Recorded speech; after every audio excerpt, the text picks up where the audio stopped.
Hello বন্ধুরা, এখন কিন্তু প্রায় কাঁঠাল এখন পাওয়া যায় না। তো এখন যদি পাওয়া যায় খেতে খুব ভালো লাগে, কারণ অনেক দিন পর কাঁঠালের সিজন তো শেষ এমনিতে। তো খুব মিষ্টি ছিল কাঁঠালটা। তো আমি আজকে একটা টিফিন বানাবো, মুড়ি দিয়ে আর বেসন দিয়ে একটা টিফিন বানাবো, সন্ধ্যাবেলার টিফিন। তো এখানে আমি নিয়েছি বেসন, 100 গ্রাম বেসন নিয়েছি।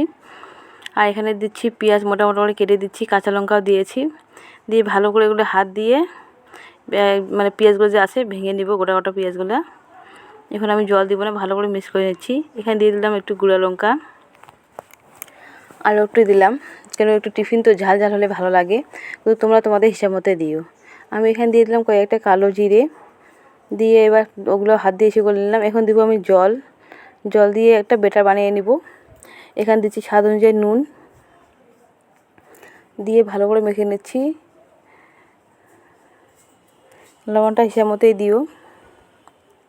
তো সব মিক্স করা হয়ে গেছে। এখন আমি দিচ্ছি জল দিয়ে একটা বেটার তৈরি করে নিব।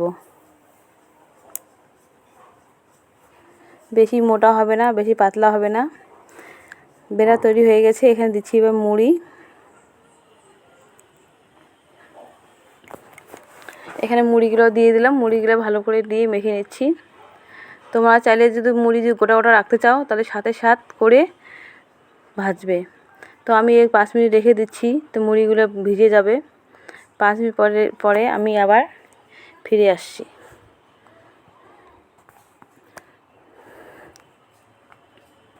তো বন্ধুরা 5 মিনিট পর চলে আসলাম। এটা হচ্ছে ছানা, আমি ছানা তৈরি করেছি বাড়িতে।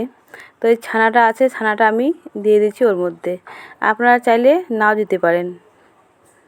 তো এখানে দিয়ে দিচ্ছি ছানাটা দিলে একটা কী হয়, টেস্টটা একটু আলাদা হয়। তো এখানে আমি দিয়ে দিচ্ছি ছানা।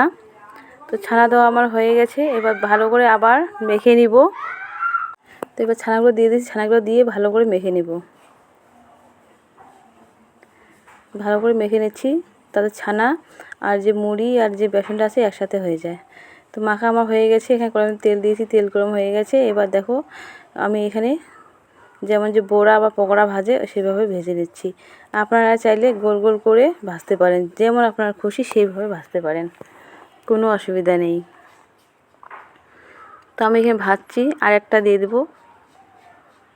তো আমি 3টে আগে ভাজি, তারপর বেশি করে পরে বাদ দেবো। তো এক পাশে হয়ে গেছে, আমি আরেক পাশে পাল্টি মারবো। এবার কত সহজে উঠে যাচ্ছে দেখছেন, একটুকু কড়াইয়ের মধ্যে কিন্তু চেপকে লাগে নেই, কত সুন্দর করে উল্টানো হয়ে গেল। তো এইভাবে আমি ভেজে নিব।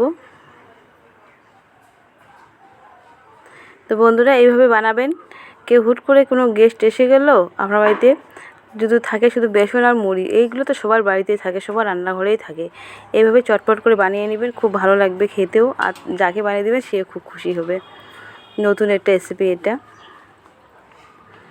এটার সাথে যেগুলো সস, মানে বাড়িতেও পেঁয়াজ টমেটো দিয়ে সস বানাতে পারেন, আবার কিনা টমেটোর সসগুলো দিয়ে খেতে পারেন। তো দেখো হয়ে গেছে কত সুন্দর মুচমুচে মুড়ির পকোড়া। আমি আরও কয়েকটা দেখে দিচ্ছি তোমাদেরকে। আমি এইভাবে করে সবগুলো ভেজে নিব।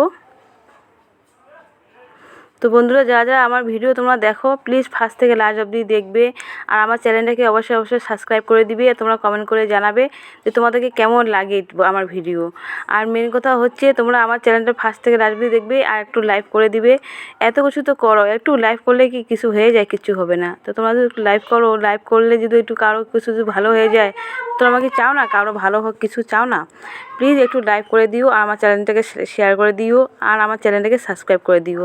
তো বন্ধুরা সঙ্গে থেকো, আমার নতুন নতুন ভিডিও এইভাবেই তোমাদেরকে দেবো আমি, আর আমার ভিডিও দেখবে তোমরা। তো দেখো কত সহজে একটা মুড়ি রেসিপি হয়ে গেল, টিফিনে একটা সন্ধ্যাবেলা টিফিন হয়ে গেল। তো আমি এইভাবে সবগুলো ভেজে নিচ্ছি, দেখো কত সুন্দর কট করে আওয়াজ হচ্ছে। আর নিয়েছি আমি এখানে এই যে টমেটো সস নিয়েছি, আমি চাটনি বানাইনি, টমেটো সস দিয়ে খাচ্ছি। আপনারা চাইলে চাটনি বানিয়ে নিতে পারেন, ঝাল ঝাল চাটনি বানাতে পারেন, বা ধনে চাটনি দিয়ে, সব চাটনি দিয়ে ভালো লাগবে। তো আমরা খাচ্ছি, এদিকে ভাজছি এদিকে খাচ্ছি, গরম গরম খুব ভালো লাগছে খেতে। তো বন্ধুরা ভিডিও শেষ করছি এখানে।